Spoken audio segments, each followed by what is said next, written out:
Eh bien, bonsoir. Bienvenue à cette séance du Conseil du 8 avril 2024. Donc, la séance est ouverte. Nous allons adopter l'ordre du jour. Est-ce que... Bon, il y a un élément qui s'ajoute à l'ordre du jour tel que rédigé, c'est l'embauche en 7.3, embauche du directeur adjoint du service de sécurité incendie. Voilà. Donc, qui est-ce qui propose? Madame Quentin propose, Monsieur Nadeau second.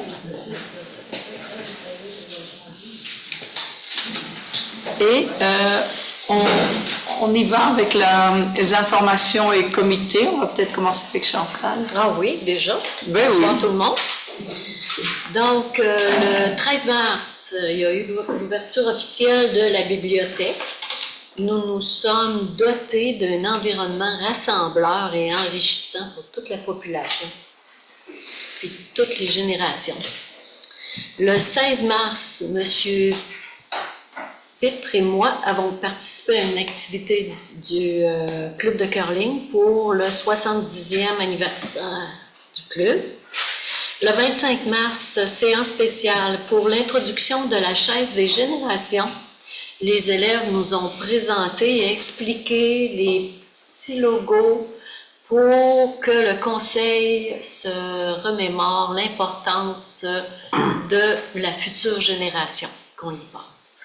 Donc, quant au changement climatique, au développement durable, en tout cas, il y a tous les éléments. Oui, il faut se souvenir. La paix et l'inclusion, c'est ça? L'inclusion. C'est en grande partie ce qui s'est passé pour moi. De mon côté, j'ai été à l'ouverture de la bibliothèque aussi. On a eu une couple de réunions comité sécurité, question RH avec notre service d'incendie. Et pour le poste de directeur qu'on vient de rajouter à l'autre jour. Puis cet après-midi, c'était l'entrevue justement pour le directeur que je vous nommerai tout à l'heure. Excellent. C'est à peu près tout. C'est un petit mot pour moi. Donc, Bonjour tout le monde. Donc, un mois de continuité dans mon cas. Effectivement, les activités globales comme la bibliothèque, on en a fait partie. Des rencontres ressources humaines, hein, tout à fait. On fait partie du comité ressources humaines, donc pour le poste aussi de directeur incendie adjoint. Aussi les comités d'ARENA, on sait que la saison se termine bientôt, donc c'est un peu le bilan de la dernière année, puis à quoi ça va ressembler les travaux, puis les infrastructures pour l'an prochain. Donc on a travaillé un petit peu à ce niveau-là aussi. Fait que, plusieurs discussions également sur les tenants et les aboutissants là, des rencontres qu'on fait là, dans ce sens-là là, au cours du dernier mois. Et alors pour l'ARENA, est-ce que tu peux nous faire un petit résumé de l'année passée? Est-ce que tu as un bon bilan ou... Ben, j'ai pas le bilan officiel. Par contre, on a vu que c'est encore une infrastructure qui est très en demande, puis très en demande non seulement au niveau de Danville puis Val-des-Sources, mais c'est de plus en plus sollicité. Donc, il y a eu une belle participation, je dirais, des gens de la MRC. Donc, ça, c'est important. On a quelques travaux d'envergure qui s'en viennent, là, mais présentement, il n'y a pas d'urgence, mais c'est plus de la prévision qu'on va faire. Donc, au cours des prochains mois, on va pouvoir regarder et étaler un peu les bilans avec les demandes de subvention, des choses comme ça. Et globalement, ça a été une bonne saison. Puis, on souhaite toujours que notre équipe senior locale puisse aller toujours un peu plus de l'avant, donc aussi garder l'infrastructure en vie puis attirer les gens un peu plus longtemps, mais globalement, une autre belle saison pour notre arène. OK, merci. Oui, bien, de mon côté, ce que je peux rajouter, c'est bien sûr le conseil d'administration de la Société de transport des sources, donc comme à tous les mois. On est dans la continuité là, ce mois-ci, là, donc la stabilisation du processus de rationnement qui fonctionne bien. Puis, donc, on continue là, pour l'année 2024 qui se poursuit. Est-ce que ça avance un peu avec Je sais qu'il y avait eu des contacts avec Val Saint-François. Saint-François, tout ça. Donc oui, ça avance. Je vais faire partie du comité justement avec le Val Saint-François. Donc il y a 2 élus des sources, 2 élus du Val Saint-François et des gens à l'interne des 2 sociétés de transport. Donc le processus est enclenché. J'ai pas eu de rencontre encore à ce niveau-là, mais ça s'en vient là, dans la prochaine année pour regarder la faisabilité de la jonction des 2 sociétés de transport ensemble pour maximiser les services et aussi réduire les coûts de fonctionnement. Et l'avantage pour nous des sources, c'est que ça nous donne un point de jonction pour faire une route vers Sherbrooke également. Oui, en fait, c'est ça le but, de partager les frais, de rejoindre les grands centres. Bonjour. Bonjour tout le monde. J'ai assisté au 70e anniversaire aussi du Club de curling. C'est rendu vraiment une institution dans notre région, le curling. Ils ont une bonne année. De plus en plus, c'est des groupes, des familles qui peuvent louer ou des entreprises qui réservent, puis qui s'adonnent au curling. L'avantage, c'est que les gens qui ne savent pas jouer, ils peuvent avoir quand même une aide des personnes qui travaillent là, qui sont sur le conseil d'administration qui peuvent les aider. Puis, eux autres aussi, vu que c'est le 70e anniversaire, il va y avoir aussi un tournoi de golf le 13 juillet. Donc, je regarde des grands amateurs de golf, peut-être, devant moi. Vous pouvez vous inscrire pour encourager le club de curling. J'ai assisté aussi au souper de la Chambre de commerce. On présentait, c'était quoi, les assurances collectives pour les membres de la Chambre de commerce. Puis on a présenté la nouvelle directrice de la Caisse des Jardins. Madame Garceau, Isabelle. Isabelle Garceau, qui est présentée ici au moment. Et puis, j'avais peut-être envie de parler, mais peut-être que vous en parler, mais vu que la culture, c'est un peu mon secteur, il y a un appel à projet culturel au niveau de la MRC qui est entamé. Donc, si vous avez des projets pour faire l'avancement de la culture en général, que ce soit à Denville ou ailleurs dans la MRC, vous avez jusqu'au 12 mai. Vous allez juste aller sur le site de la MRC, vous allez voir, tout est bien décrit.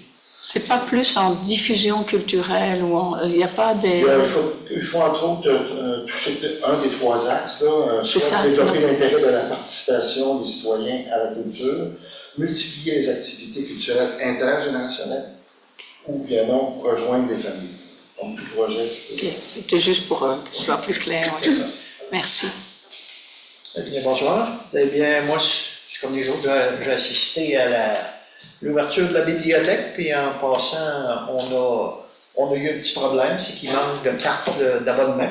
Puis, ça a explosé, ça fait qu'il va en avoir là, prochainement.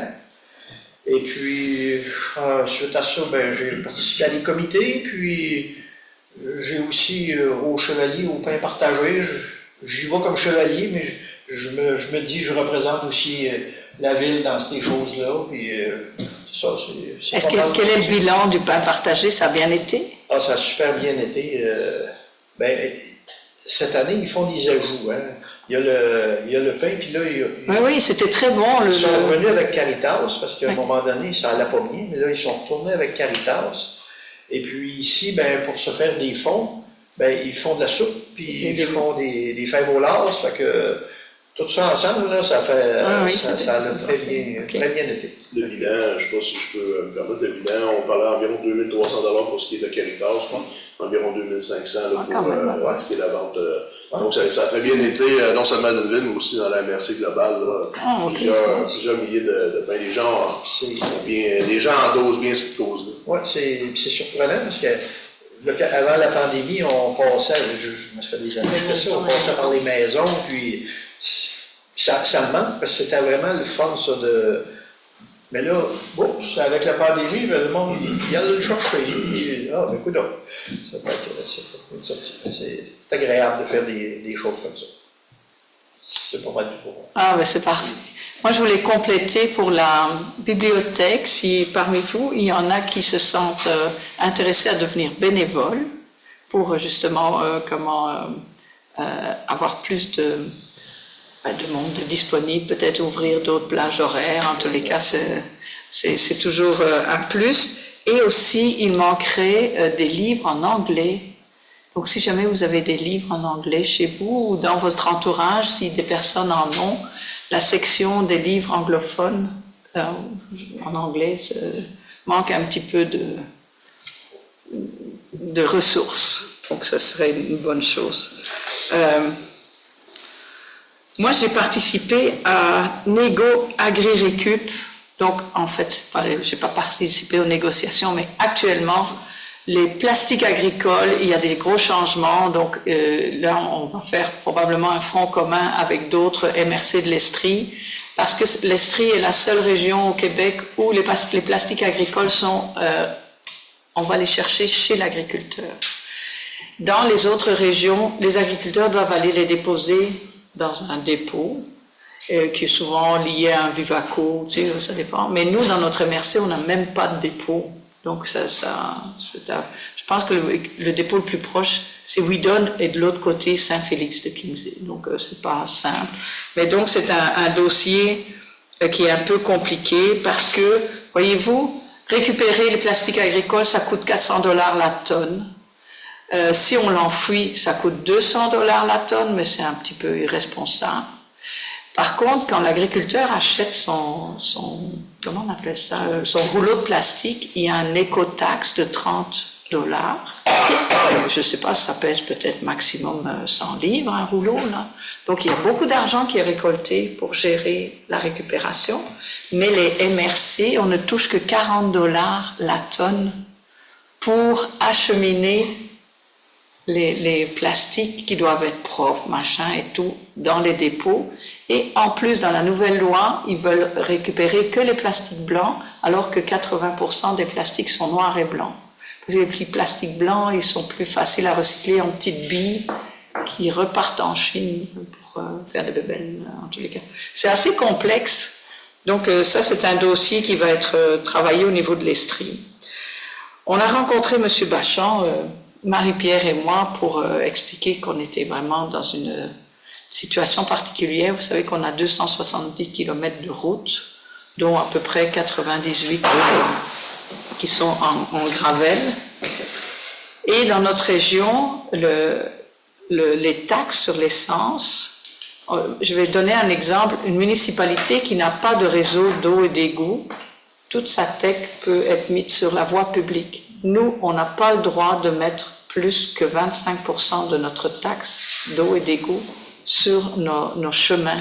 Alors, non seulement on a des chemins on est beaucoup plus densément traversés par des chemins que d'autres municipalités, mais en plus, on a moins de possibilités, moins d'accès à des montants pour ces choses-là. Donc ça, c'était une de nos représentations avec M. Bachand. Il y en avait d'autres aussi. On a fait des représentations pour justement donc il y a des programmes pour les chemins qui ont besoin d'être reconstruits ou réparés. Et donc on a assisté pour chemin des Canadiens et Pinacle, je pense, c'est ça le projet pour l'an prochain. Donc en fait, on n'est pas juste arrivé avec notre liste d'épicerie, on a aussi essayé de faire comprendre qu'est-ce qui nous distingue, quels sont les enjeux auxquels on a à faire face, qui sont un peu plus compliqués. On a aussi une rencontre sur la gouvernance de la MRC. Vous savez que la MRC a de plus en plus de champs de compétences, donc de problèmes à résoudre, en tous les cas de choses à gérer. Et en tant que maire, on passe de plus en plus de temps à la MRC. Donc, à la demande de certains maires, on s'est rencontrés pour voir si le salaire qu'on avait à la MRC correspondait aux obligations qu'on a de plus en plus demandantes de la MRC. Donc, ça a été un processus qui n'a pas juste touché le salaire, ça a aussi touché qui fait quoi, tu sais, les carrés de sable de chacun, parce que c'est toujours la même chose. Qui donne le beat? Est-ce que c'est l'élu qui décide d'aller dans une direction? Est-ce que c'est l'employé permanent qui fait des suggestions parce qu'il connaît mieux les programmes? Donc, il faut toujours trouver un équilibre. En tous les cas, de toute façon, c'était vraiment intéressant. Le 23 mars, on a eu une rencontre, c'était un samedi matin de rencontre avec les membres de la communauté anglophone pour mieux connaître les besoins, en fait, qu'ils ont du mal à combler.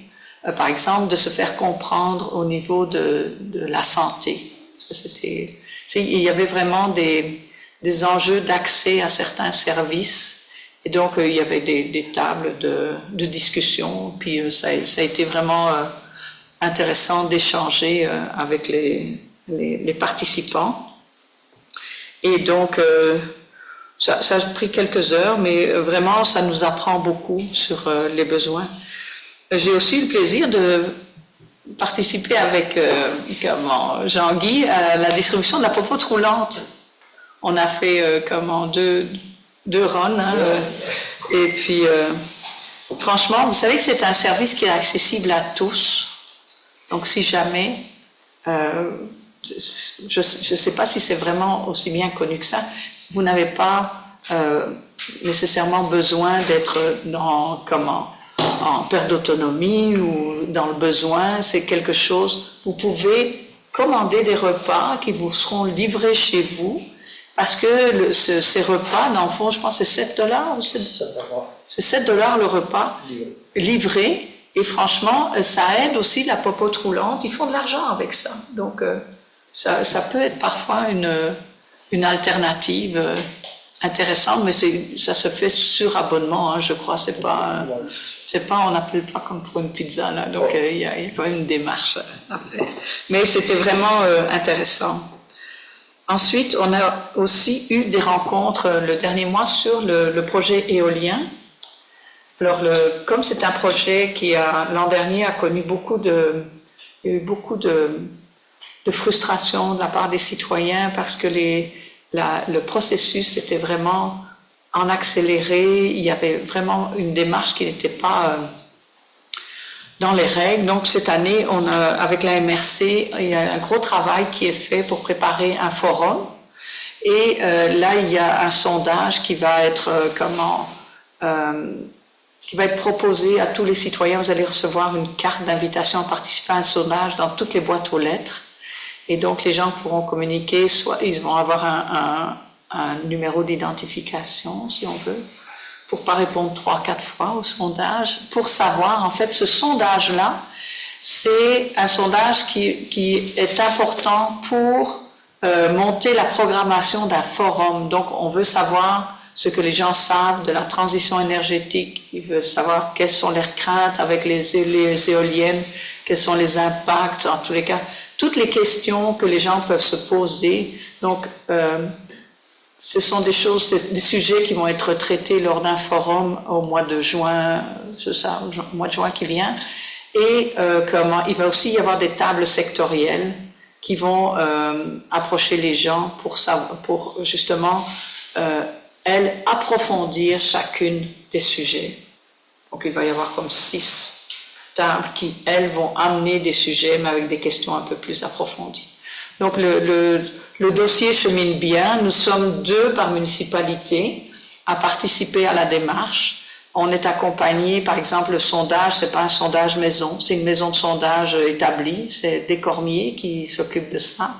Et on a aussi, à la MRC, on a l'aide d'une dame qui s'occupe justement de gérer les communications et de tout organiser pour que justement les gens aient l'opportunité d'échanger sur le sujet.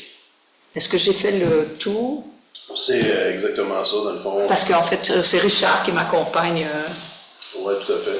Fait que c'est vraiment basé, on parle beaucoup d'éoliennes ici, mais c'est vraiment c'est toute la transformation énergétique des prochaines années, dans le fond, qu'on va travailler. On parle d'éoliennes parce que c'est au cœur du sujet là, depuis plus d'1 an maintenant, mais c'est vraiment au niveau de la transition énergétique, au niveau du Québec. Non, forcément de la région. Voilà. Il y a d'autres choses aussi. Ce mois-ci, il y avait donc des fonds qui ont été accordés à des projets, parce que donc on a des fonds locaux de revitalisation, de développement local. Il y en a énormément. Il y a eu, nous avions, je pense, 14 dossiers à gérer.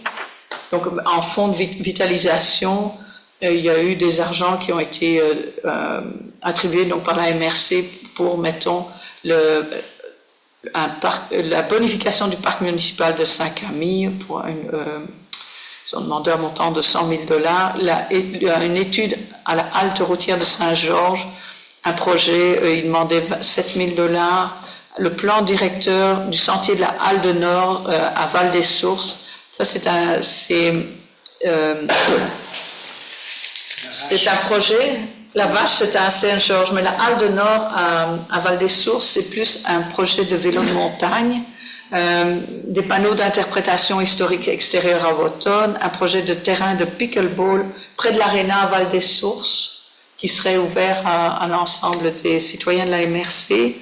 Et il y a aussi les plans préliminaires pour 12 logements pour l'OMH des sources. Il y a aussi des argents pour la STS, la Société de transport, pour un projet d'acquisition d'un véhicule électrique et de logiciels pour de l'autopartage. Le fonds d'attractivité, donc eux, ils ont eu des montants pour le salon des familles. Saint-Camille aussi, ils ont eu des montants aussi pour des festivités et une place commémorative. Il y en a vraiment beaucoup. Sculpture des sources, donc ça c'est un nouveau projet du Symposium des Arts aussi, qui en a eu pour le premier projet de sculpture à Val-des-Sources. Et puis le monument commémoratif pour le 125e de la ville, avec le viaduc sur la 255. Et j'ai d'autres choses aussi.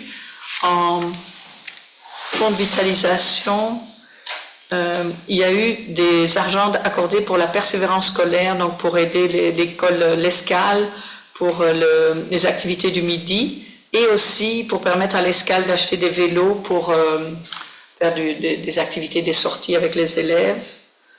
Et alors, nous avons une belle nouvelle. Il y a le ministère je pense, c'est l'agriculture ou de l'industrie, qui a accordé un montant assez significatif, je pense que c'est 450 000 $, pour le développement de la filière des plantes industrielles. Donc ça, c'est pour cultiver, que ce soit il y a différentes plantes qui peuvent servir dans les écomatériaux pour faire des fibres pour des papetières, des choses comme ça. Et donc le gouvernement a reconnu cette filière et puis la région participe pour un montant de 100 000 $. Donc ça fait un peu le tour. Il y a beaucoup de choses en même temps parce que c'est la dernière année des programmes FRR, je pense que c'est le Fonds Région Ruralité, hein, c'est ça. Donc c'est pour ça que tous ces projets-là sont arrivés un peu d'un coup. Sinon, à part ça, donc le plan de gestion des matières résiduelles a été adopté. Et voilà. Et il y a aussi eu des projets qui ont été soutenus par un autre fonds pour le fonds eau et résilience climatique. Alors, on a 350 kilomètres de sentiers de VTT dans la région, et donc là, il va y avoir des montants accordés. C'est une subvention de 5 000 $, mais moi, ce qui m'a étonné, c'est la longueur des sentiers, et donc ils vont faire répertorier tous les ponceaux et les ouvrages qui devraient être surveillés parce qu'avec les changements climatiques, parfois c'est miné en tous les cas, donc c'est important. Il y a la consolidation du parc régional du Mont-Ham, ça c'est une étude aussi pour voir un peu c'est contacter donc les propriétaires fonciers près du Mont-Ham et sonder leur intérêt à adopter des pratiques qui favorisent la résilience au changement climatique de leur terrain. Et donc les gens vont être aussi invités à réfléchir à des options de conservation. Et donc, c'est plus pour un peu consolider les entours du Mont-Ham. Il y a la restauration du ruisseau Soucy qui est dans la municipalité de Saint-Georges de Windsor. C'est un ruisseau qui a besoin d'être restauré. Et c'est toujours la même chose. C'est des ruisseaux qui sont minés et qui ont besoin aussi Donc, c'est apporter des correctifs pour rendre le cours d'eau plus résilient face au changement climatique. Et une autre chose, le dernier montant accordé, c'est le 13 000 $, c'est pour sensibiliser les utilisateurs du Trois-Lacs aux bonnes pratiques nautiques. Adopter, ça c'est pour les, comment on appelle ça, les espèces envahissantes. Donc le lavage des bateaux, enfin toutes sortes de choses comme ça. Voilà, c'était une très très longue séance et merci. On va passer à l'adoption des procès-verbaux. Donc en 4.1, la séance ordinaire du 11 mars. Qui propose? Monsieur Nadeau propose et Monsieur Laroche seconde. Et la séance extraordinaire où on a adopté donc cette chaise des générations, Monsieur Pierre Grimard propose et Monsieur Laroche seconde. Et donc on va passer à administration et finances. En 5.1, adoption de la liste des comptes à payer et des chèques émis au 8 avril 2024. Donc, les dépenses totales sont de 1 118 109,96. On a une rémunération régulière nette de 90 210,73. Une rémunération nette élue de 8 514,97. Une rémunération nette incendie de 11 101. Les paiements émis au 4 avril 2024 sont de 228 978,52 et les comptes à payer à adopter en date du 8 avril sont de 779 305,73. Qui propose? Monsieur Pitre propose et Monsieur Grimard seconde. Ensuite, en 5.2, nous avons la radiation des comptes à recevoir 2024. Taxes, mutations et facturations diverses. Ça, ce sont des facturations qui datent depuis 2000... Il y a certaines qui datent depuis plus de 20 ans. Oui, c'est ça. Donc, il y a eu un ménage de fait. C'est soit des sommes ridiculement petites qui encombrent les comptes, soit ce sont des sommes où il y a eu disparition. Peux-tu l'expliquer? Mais il y a certains montants qui, lors du transfert de logiciel, ont été effectivement changés dans le nouveau logiciel. Il y a eu une certaine erreur dans l'ancien logiciel. Donc, c'est des montants qui n'ont pas de clients, n'ont pas de matricule, n'ont pas de propriétaire au rôle. Et il y a certains qui sont... qu'on a seulement perdu la trace avec les années, il n'y a aucun propriétaire au rôle, le matricule... C'est des montants orphelins, on va dire. C'est des montants orphelins, et où il y a aussi des clients divers, des comptes inactifs depuis, il y en a qui datent depuis plus de 20 ans, donc il fallait faire un ménage, et c'est ce qu'on a fait. Et c'est un montant, tu peux donner le montant, parce que ça peut faire peur. Le montant total est de 7 749,79. Donc ça, c'est pour l'ensemble de ces années-là. Je vais faire la proposition. Madame Quentin propose et Monsieur Laroche seconde, c'est parfait. Ensuite, en législation, avis de motion, règlement numéro 2024-04, modifiant le règlement de zonage numéro 146-2015 et ses amendements. Donc c'est pour le projet Aimont-Belle-Île, c'est ça? Oui, effectivement, pour permettre la construction de maisons jumelées et multifamiliales dans la zone. Et ça, peux-tu rappeler où est cette zone? Voyons, j'ai la blanc de mémoire, la rue Maple Grove, oui, c'est ça. Maple Grove. OK. Alors, qui propose? La fin de motion, il faut... Un seul. Un seul? Wow, Monsieur Nadeau. Voilà. Ensuite, adoption du premier projet de règlement numéro 2024-04, modifiant le règlement de zonage numéro 146-2015 et ses amendements. Excusez-moi. Et donc ça... Mais il y a eu l'avis de motion et maintenant il faut adopter le premier projet de règlement. Parfait. Madame Quentin et Monsieur Laroche. Est-ce qu'il y a des précisions à apporter sur cette adoption-là? Non, c'est en lien avec le 6 points. Avis de motion en 6.3. Avis de motion règlement 2024-05, décrétant une dépense de 7 559 $, et un emprunt de 6 879 113 $ afin d'effectuer les travaux de reconstruction du garage municipal suite à un incendie. Donc, Peux-tu expliquer tout ça? Oui, donc je vais vous donner les détails. Je comprends. Donc, l'estimé des coûts directs pour la construction du garage est de 5 447 577 $. Les honoraires professionnels qui sont passés et prévus sont de 429 800 $. On a mis un 10 % d'imprévu de 544 757 $, donc un total de 6 422 134 $. Si on calcule les taxes nettes, ce qui veut dire qu'on récupère 100% de la TPS et 50% de la TVQ, ce qui fait 320 303,93 $. Les frais d'emprunt temporaire pour le projet, ils sont estimés à 337 121,90 $, ce qui fait un total de 7 079 559,83 $. À cela, on enlève un montant de 200 446 $ qui correspond à la somme restante des assurances pour l'incendie.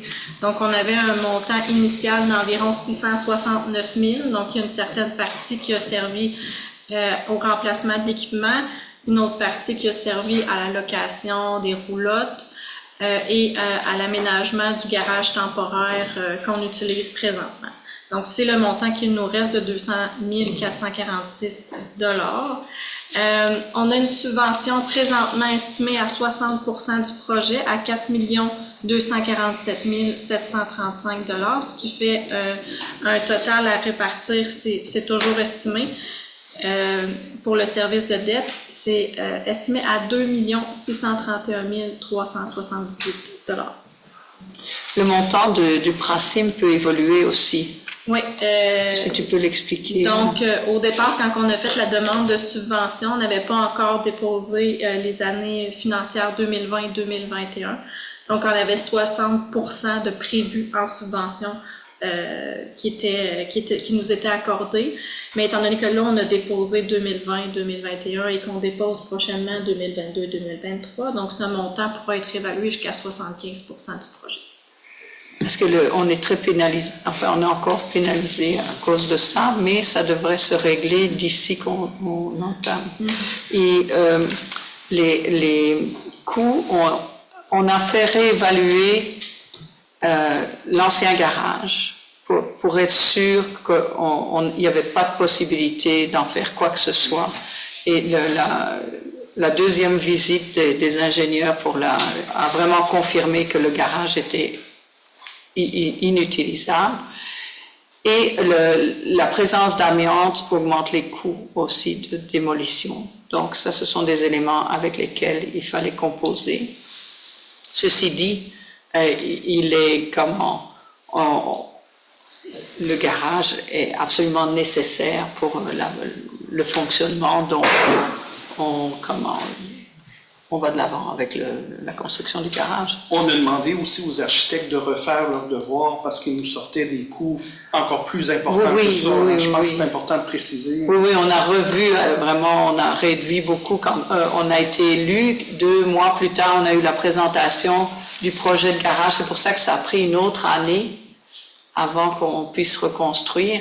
Mais au départ, il y avait des salles de conférence, c'était un garage beaucoup plus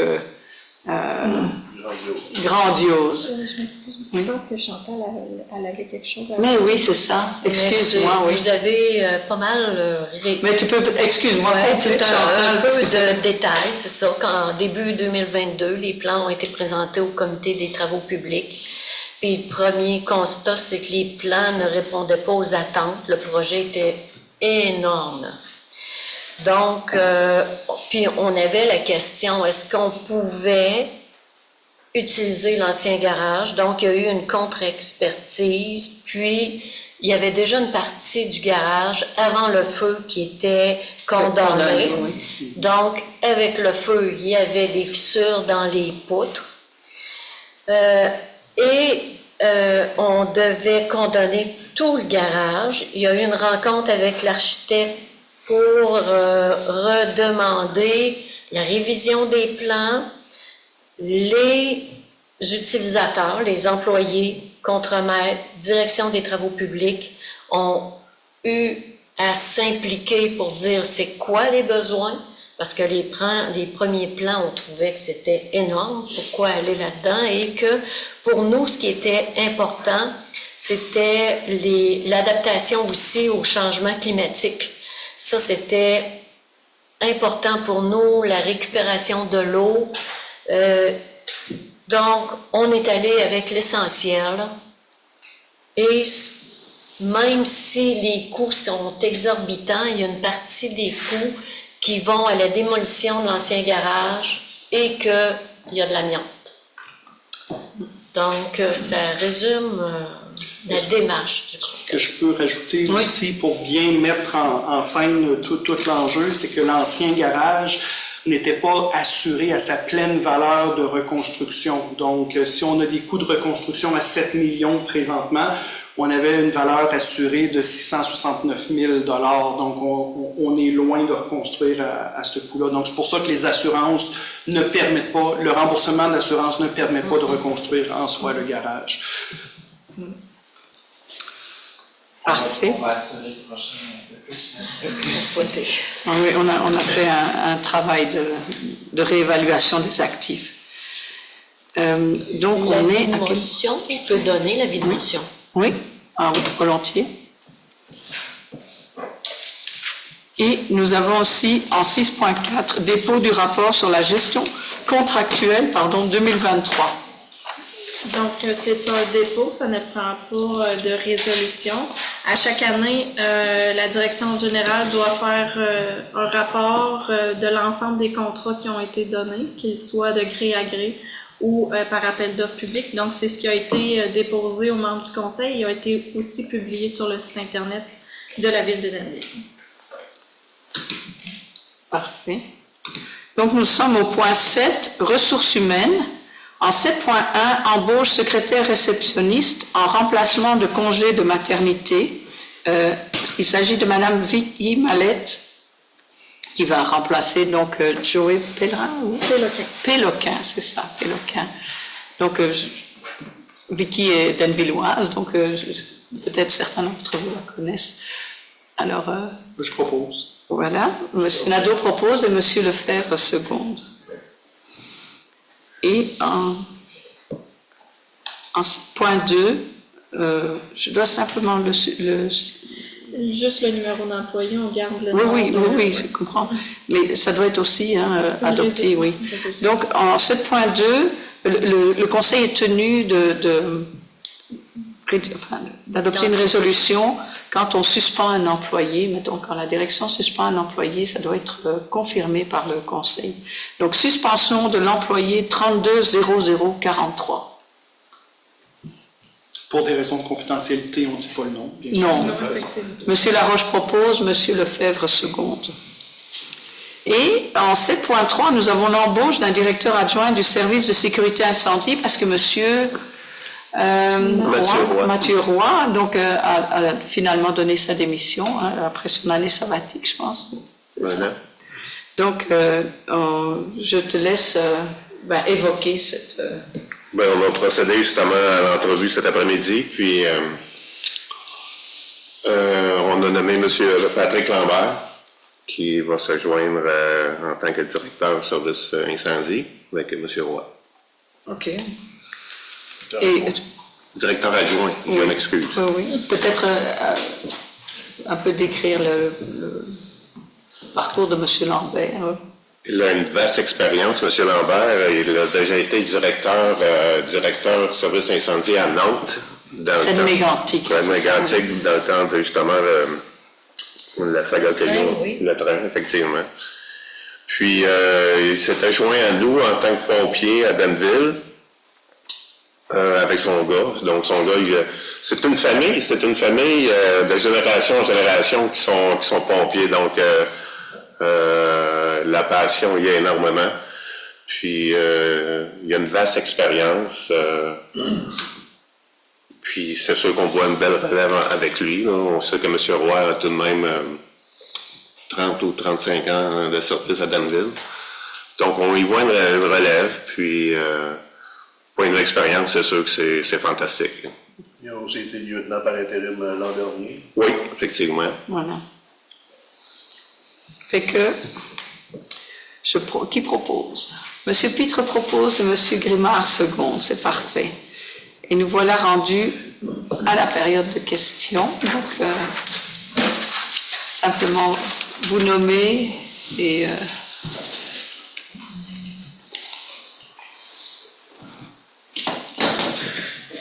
S'il n'y a pas personne, moi j'ai reçu 2 questions par écrit.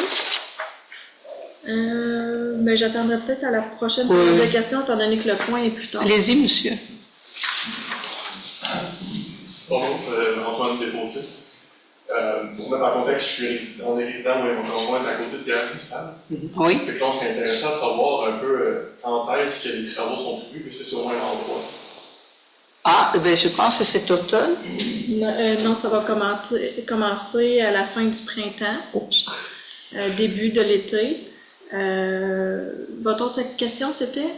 Est-ce qu'il va être au même endroit? Oui, c'est... un peu ce qui fait notre... Il ne sera pas sur votre ligne. Ah, c'est vous qui Oui, verrez juste... oui, c'est ça que monsieur vient de dire. Oui, C'est un peu la séparation oui. de garage. Non, Oui, mais c'est juste à ça. ça va être démoli, puis il va être plus, quand on le regarde de devant, plus vers la gauche. Va être au centre du terrain du Ouais. garage. OK. Puis est-ce qu'il va y avoir quelque chose comme établir l'intimité ou... Oui, c'est prévu. Oui. Vous avez parlé de printemps-été 2024? Oui, cette année. Vous savez, ça fait 3 ans que les gars sont dans des roulottes. Hein. C'est pas bon pour l'ambiance, même s'ils sont pas beaucoup dans les roulottes. Ça va faire du bien qu'ils retrouvent. Puis les 4 portes qu'on a, c'est pas évident non plus. On a eu la CSST a évalué notre PIT, c'est ça qu'on dit, le PIT. Et donc, on a une tolérance parce qu'ils savent qu'on construit, mais c'est vraiment comme tout le monde essaye de fonctionner. C'est pas les meilleures conditions, donc ça va faire du bien de retrouver un fonctionnement normal. Aviez-vous d'autres questions? Non? Okay, ben on va continuer. Est-ce que à l'ordi non plus? Non, c'est bon? Non. OK. Sécurité publique. Appui en 8.1, appui au dépôt du projet campagne de promotion du rôle de pompier volontaire. Donc, c'est un projet déposé par la municipalité de Saint-Adrien pour promouvoir le rôle de pompier volontaire dans l'ensemble de la MRC des Sources, l'ensemble des municipalités. Donc, c'est un projet évalué à 15 183,63 $. Donc, la ville de Danville devient partenaire du projet et s'engage à contribuer pour un montant de 405 $. Monsieur Rimard propose. Monsieur Pitre second. En travaux publics, il y a la reddition de compte 2022, programme d'aide à la voirie locale, volet entretien des routes. Oui, donc la reddition de compte 2022, c'est pour... en fait, le ministère des Transports a versé une compensation de 564 278 $. Donc, en faisant la reddition de compte, on s'assure qu'on a investi les sommes de façon adéquate. Parfait. Et OK, c'est parfait. Donc ça, il faut pas l'adopter. Il faut l'adopter. OK, Monsieur Laroche propose et Monsieur Lefebvre seconde. Et en 9.2, octroi de contrat, réfection de la structure de chaussée, chemin Saint-Félix de Kingsay, PAVL, redressement. J'y vais, c'est bon? Ben oui, oui. Donc, il y a eu un appel d'offres public. On a reçu 7 soumissions. Donc, la première soumission était la Sablière Warwick au montant de 509 845,31 $. La deuxième, Jean-Noël Franqueur, 515 824,99. Ensuite, excavation Gagnon et Frères au montant de 555 000 Saint-Tra, 559 928,25. GG Laroche Excavation, 573 150,38. L4 Construction, 577 775,76. Et la dernière, pavage Centre-Sud du Québec au montant de 605 751,54. Donc, il y a eu une analyse des soumissions qui a été faite par notre ingénieur conseil et on vous recommande d'octroyer le contrat à la Sablière Warwick pour un montant de 509 845,31. Et je vous rappelle que les travaux sont subventionnés à 90% par le PAVL volet redressement. Alors, qui propose? Monsieur Laroche propose. Moi, je vais le Même lever. Quentin, seconde. C'est quelle longueur, ce route-là? Quelle longueur? Mon Dieu, c'est 400 mètres, madame. 700 mètres. Ça vous donne une idée? Combien de résidences sur ces 400 mètres-là? Oh, il doit y avoir 2-3 résidences, mais ce n'est pas nous qui décidons des tronçons qui sont restaurés. C'est vraiment le ministère des Transports qui, lui, priorise certains tronçons plutôt que d'autres. Et c'est pas uniquement le niveau de dégradation qui rentre en ligne de compte. Souvent, ça va être, est-ce que c'est un lien essentiel, mettons, pour sortir, mettons, les productions des campagnes, tu sais, est-ce que ça relie pas deux villages, mais est-ce que ça permet de se rendre à la ville-centre? Donc, il y a plusieurs éléments qui rentrent en ligne de compte. Donc, parfois, là, cette année, on a eu un petit bout sur Water. Puis là, il y a aussi de l'amiante dans Water, donc on avait droit à 400 mètres, mais avec l'amiante dedans, ça va peut-être être 300 mètres. OK, on ne sait pas encore à quel point ça va impacter. Donc, c'est ce qu'on a dit à notre député. C'est pas avec le PAVL, le redressement, qu'on va pouvoir restaurer notre 270 km de chemin. Donc, il va falloir comment... 400 mètres, ça va prendre 10 ans. Ben, c'est ça que je lui ai dit, oui, ça n'a pas de sens. Donc, mais c'est sûr que l'an prochain, ça se dessine pour être mieux, mais nous aussi, on a du travail à faire, à structurer une planification. Mais c'est difficile de planifier quand on n'a pas tous les éléments en main et quand on est comme face à des urgences. Ça fait que c'est ça. Mais pour cette année, donc, c'est 400 mètres. Ça vous donne une idée du prix des routes, quoi. C'est quelque chose... Et je peux-tu ajouter? Oui. Parce que ça, le chemin, où est-ce que c'est? Le chemin Saint-Félix, à chaque fois qu'il y a beaucoup d'eau, des affaires de même, les fossés là, se remplissent. Ça fait des années que c'est comme ça. Puis je pense que ça va redresser c'est pas long, mais ce petit bout-là, il est assez important. Voilà. Donc, on en était au 9.3. Merci, c'est gentil. Octroi de contrat en 9.3, service professionnel pour la réfection du chemin Pinacle et chemin des Canadiens. Donc ça, c'est ce qui est sur le programme de redressement l'an prochain, c'est ça? Oui, donc en prévision de préparer notre prochaine demande de subvention au PAVL redressement. Donc on doit donner un contrat à une firme d'ingénieurs. On a reçu 3 prix, donc EXP à 50 950 $, la FQM à 69 200 $ et le Conseil de la Nation des Wabanaki à 84 320 $. Donc ça serait EXP à 50 950 $. Qui est-ce qui propose? Monsieur Lefebvre propose, Madame Quentin seconde. Je voulais juste préciser, l'an prochain, je pense que c'est autour de 3,5 km, hein, c'est ça? Oui. À peu près On ne peut pas garantir qu'on va avoir pour l'ensemble du 3,5 km. Ben, on s'essaie. C'est ça. En tous les cas, voilà. Ensuite, en 9.4, décompte progressif numéro 1, stabilisation du talis du chemin de Nicolette Falls. Donc, c'est une facture qu'on a reçue pour le projet de stabilisation de talus du chemin Nicolet-Force. On s'entend que le projet est terminé, mais les factures ne sont pas tous rentrées encore. Oui, et là aussi, c'était financé par la TEC, ça? Non, c'était financé par le ministère de la Sécurité publique.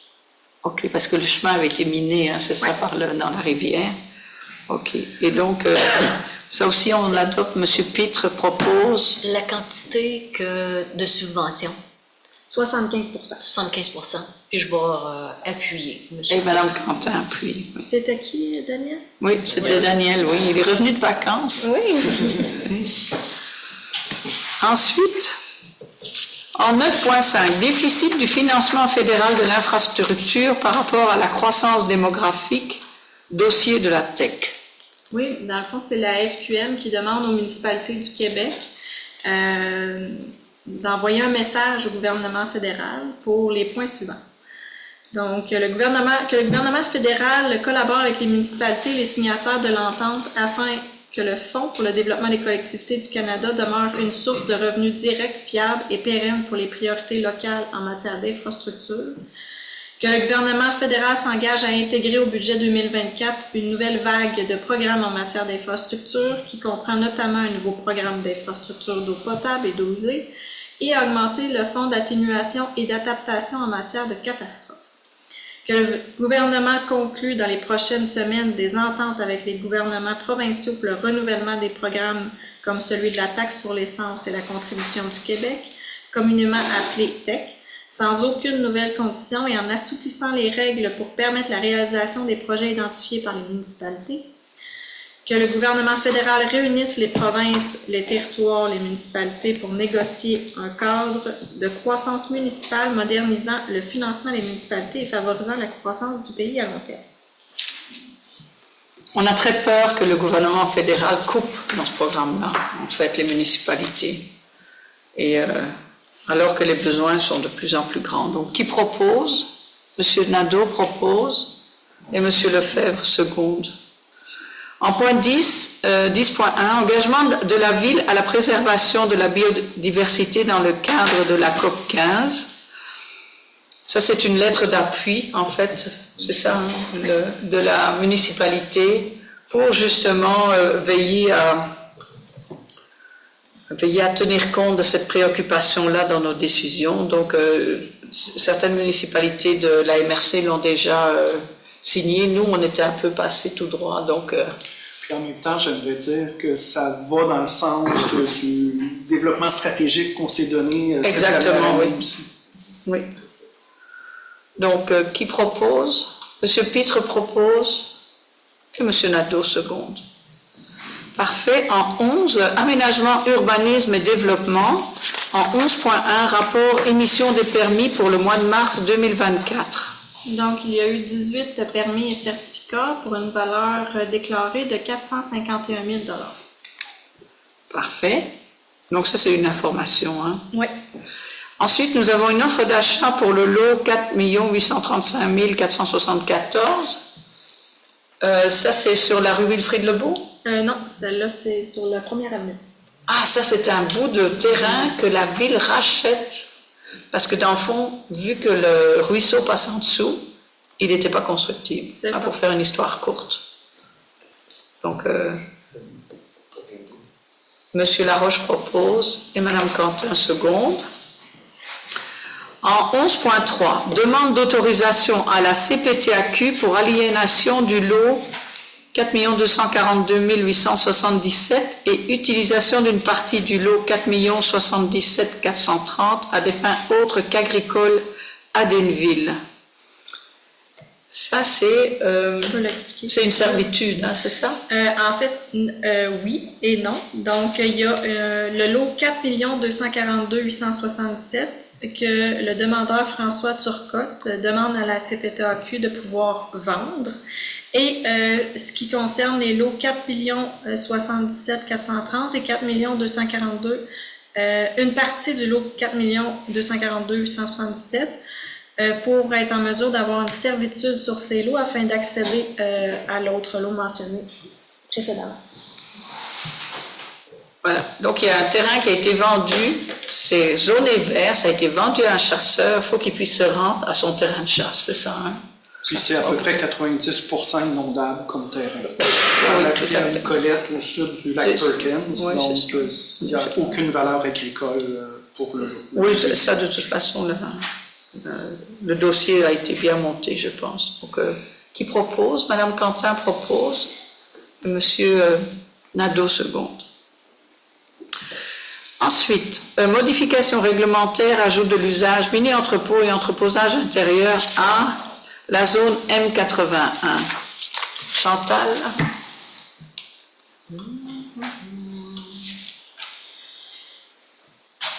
Ça, C'est le c'est dossier sur- simplex. Oui, c'est sur la rue Water. Le propriétaire de l'ancien simplex veut que le bâtiment pouvoir faire mini-entrepôt. Fait qu'il faut changer la zone pour pouvoir faire des modifications à la zone. Puis je vais en faire la proposition. Donc j'en fais la proposition. Parfait. C'est bon. Monsieur Laroche seconde.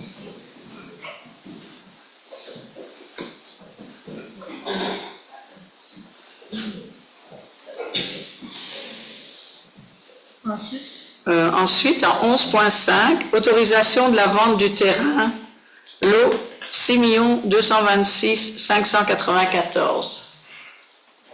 Ça, c'est le terrain sur Wilfrid Lot. Oui. À vendre à Madame Amélie Robert. Parfait.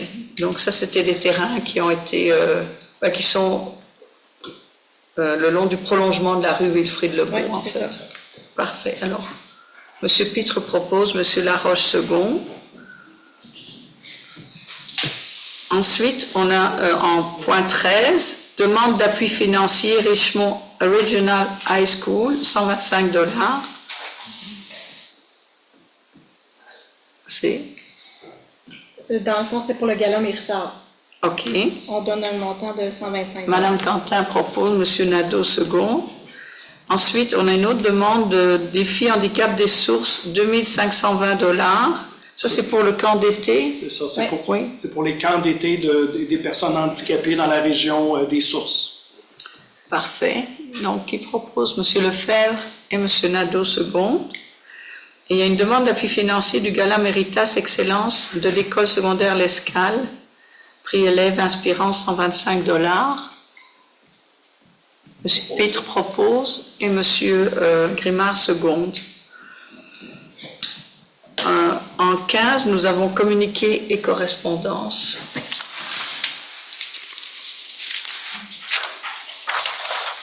Donc, nous avons le ministère des Affaires municipales et de l'Habitation qui a transmis une correspondance pour une offre de service d'accompagnement en matière de gestion municipale. Ensuite de ça, on a un courriel de M. Daniel Latulippe qui sont des commentaires concernant les taxes municipales. On a reçu une correspondance de Mme André Laforêt du ministère des Affaires municipales, une annonce du transfert ponctuel de 10 millions aux municipalités de 15 000 habitants et moins en 2024 dans le cadre de la signature de la déclaration de réciprocité concernant le nouveau partenariat entre le gouvernement du Québec et les gouvernements de proximité, ensemble au service des citoyens. Une correspondance de M. Francis Jacot, hausse des taxes foncières 2024, c'était des questions, et une correspondance du ministère des Affaires municipales et de l'Habitation concernant la campagne d'affichage pour rappeler l'importance d'un climat civil et respectueux dans les municipalités du Québec. Traitons les élus comme du monde. Donc, ils nous ont demandé d'afficher des posters un peu partout. Vous pouvez en voir un derrière vous qui est affiché dans la salle du conseil municipal. C'est tout. Parfait. Ensuite, événement à venir, donc nous avons le jour de la Terre, le 22 avril, et on est rendu à la deuxième période de questions.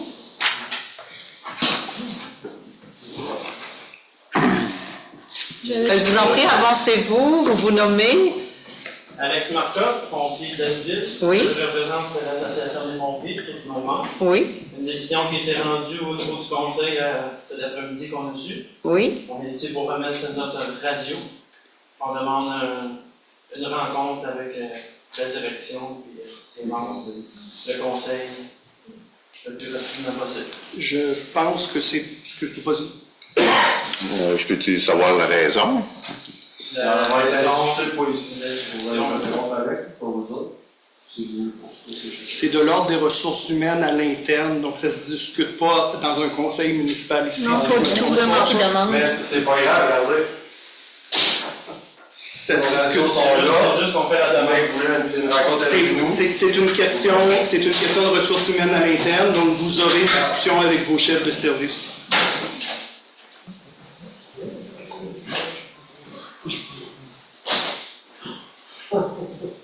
C'est juste par note que le couverture de chez moi n'est pas respectée. Ça va bien à Denville. Oh, faut pas passer au passage. Je vous en prie, les commentaires. Vous avez fait des commentaires. La direction va faire un suivi. La direction va faire un suivi. Est-ce que vous faites On va faire une petite pause, ça ne dérange pas. Oui. Non, c'est oui. correct. On peut prendre une pause. On peut prendre une pause, oui. Oui. Merci. Je vais juste replacer la La caméra.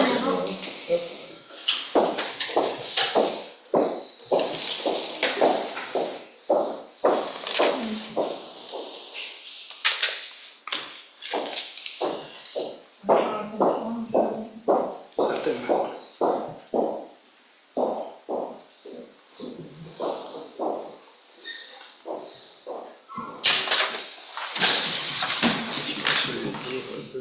Non. Je pense qu'il vaut mieux garder ça au niveau de la gestion à l'interne. Est-ce qu'on va savoir où ce qui s'est passé? On va peut-être prendre l'information. Non, mais Pour le moment, c'est à l'interne, c'est de l'ordre des ressources humaines, donc c'est pas de l'ordre du Je conseil vais municipal. juste ajouter quelque chose au niveau service incendie.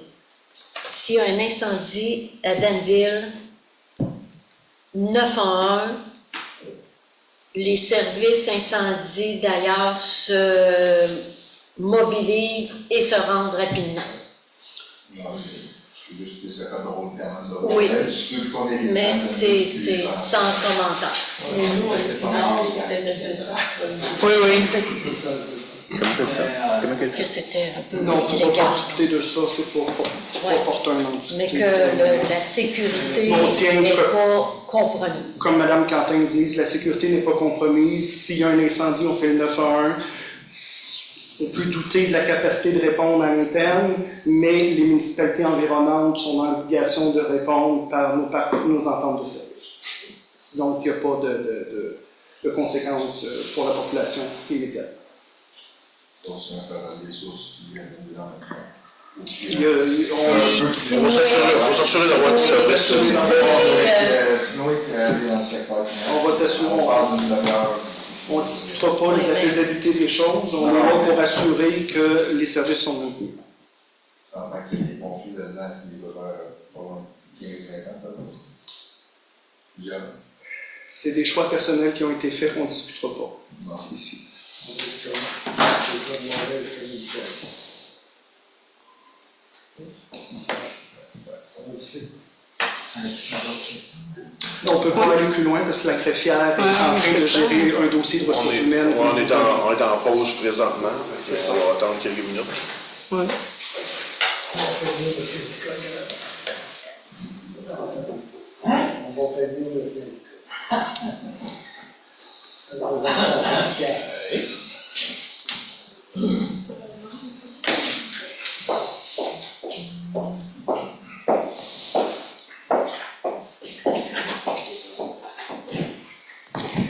Donc, sans inquiétude, si jamais il y a un feu à Denville, je vais avoir une couverture de service.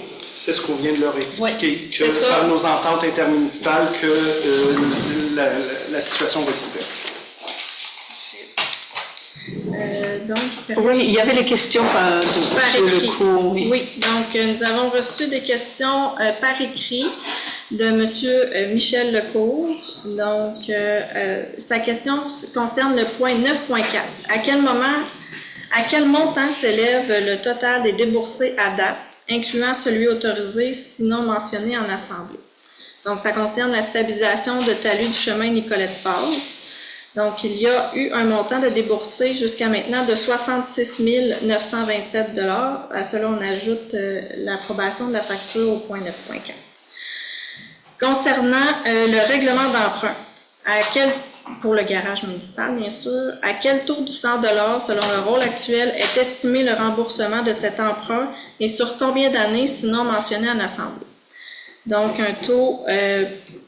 le taux est évalué à 0,0496 du 100 $ d'évaluation, et ce sur une période de 35 ans. Ça fait le tour des questions de M. Lecourt.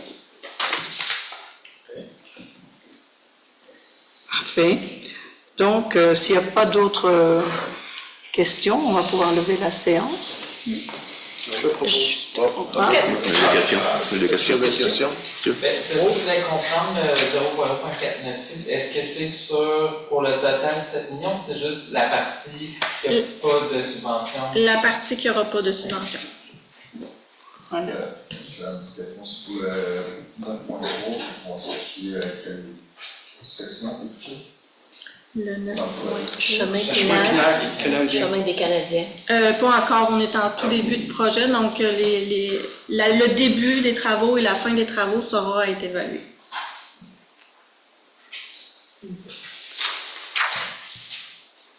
Monsieur Nadeau a fait. Propose la levée. D'accord. Merci. Merci beaucoup. Merci.